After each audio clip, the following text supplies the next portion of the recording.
মেহমান আসার আগে যেভাবে আমি কাজগুলা গুছিয়ে করি এটাই আপনাদের সাথে শেয়ার করব। আসসালামু আলাইকুম, কাছে কিংবা দূরে যে যেখান থেকে ভিডিওটা দেখছেন আশা করি আল্লাহর রহমতে ভালো আছেন। তা আমিও আপনাদের দোয়ায় ভালো আছি। আজ আবার আমার একটা ছোট্ট ডেইলি ব্লগ নিয়ে চলে আসলাম আপনাদের সামনে। তো দেখলেন প্রথমেই আমি সিমের বিচি ভিজিয়ে নিচ্ছি। সিমের বিচি দিয়ে শোল মাছ দিয়ে রান্না করব। তার জন্য ছোট ছোট টুকরা করে শোল মাছগুলা কেটে নিচ্ছি। আর এই কাতলা মাছের মাথাটা দিয়ে আমি মাসকলাইর ডাল দিয়ে রান্না করব। আর কাতলা মাছ ভাজা করব। তো আমি মেহমান আসার আগে এইভাবেই কেটে কুটে সবগুলা গুছিয়ে নেই আর ঘরটা গুছিয়ে নেই।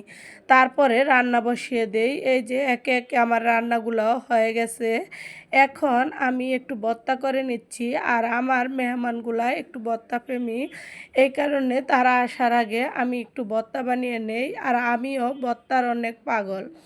তো ৫ পদের ভর্তা বানিয়ে নিচ্ছি। এখানে একটু হাঁসের মাংস গরম করে নিচ্ছি। কারণ একটু উঠিয়ে রাখছিলাম। এখানে কাতলা মাছের মাথা দিয়ে মাসকলাইর ডাল আর শোল মাছ দিয়ে সিমের বিচি, আর এখানে আছে ভাজি, ওখানে আছে মুরগির মাংস।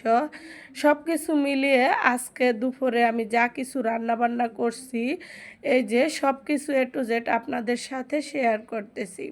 তা আমি মেহমান আসলে এভাবে আগের থেকে সব কিছু একটু জুগিয়ে জাগিয়ে নেই।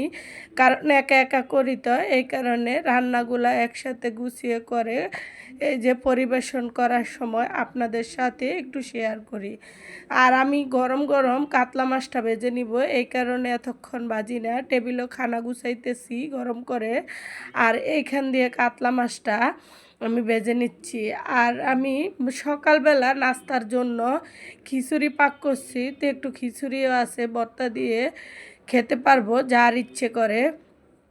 আর এখান দিয়ে বিভিন্ন তরকারি, তো দুপুরকার খানাটা সেরে টেরে মেহমানরা যা কিছু আনলো সব কিছু একটু গুছিয়ে গাছিয়ে নিতেছি। তো মেয়ের শ্বশুর আসলো, তো তার জন্য একটু, কারণ মাদ্রাসা এখন বন্ধ, তো বেড়াইতে আসছে, তো এই কারণে আমার বাসাও আসলো। তো সব কিছু নিয়ে আসছে, এখন খাওয়া দাওয়া করে আমরা রেস্ট নিয়ে বিকালবেলা আবার এগুলা গুছিয়ে গাছিয়ে একটু শীতল পিঠা দুধে ভিজিয়ে নিচ্ছি, কয়েকটা বাফা পিঠাও বানিয়ে নিচ্ছি। আর তারাও আমার জন্য শীতল পিঠা ভিজিয়ে নিয়ে আসছে, তো সব মিলিয়ে যে আমিও ভিজিয়ে নিচ্ছি। আজ এই পর্যন্তই, আল্লাহ হাফেজ।